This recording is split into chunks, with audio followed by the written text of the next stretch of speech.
اعوذ باللہ من الشیطان الرجیم، بسم اللہ الرحمن الرحیم۔ السلام علیکم پیارے بہن بھائیو، صبح خیر۔ جمعۃ المبارک کے دن 10 دعائیں لازمی پڑھیں۔ جمعہ کا دن ہفتے کا افضل ترین اور سردار دن ہوتا ہے۔ اس دن یہ دعائیں پڑھیں تو انشاءاللہ اللہ پاک راضی ہوں گے، خوش ہوں گے اور آپ کی مرادیں پوری عطا فرمائیں گے اور آپ کو کروڑوں کا ثواب بھی ملے گا۔ اس لیے جمعہ والے دن کوشش کر کے یہ دعائیں لازمی پڑھیں۔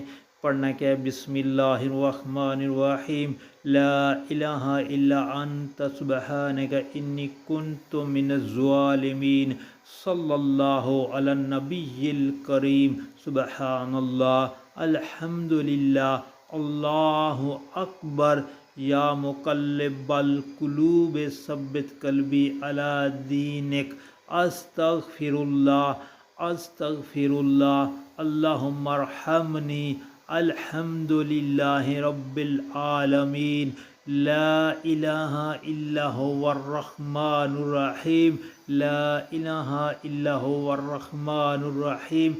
دوستو کوشش کر کے جمعہ والے دن یہ دعائیں لازمی پڑھیں، ان سے اللہ پاک بہت خوش ہوتے ہیں اور بندے پہ راضی ہوتے ہیں اور بندے کو اپنا مقبول بنا لیتے ہیں۔ اور جمعہ والے دن ایک گھڑی ایسی ہوتی ہے جب دعائیں قبول کی جاتی ہیں، اس لیے جمعہ والے دن کثرت سے پڑھنا چاہیے اور اس دعاؤں کو آگے لازمی شیئر کریں تاکہ ہر کسی کا بھلا ہو۔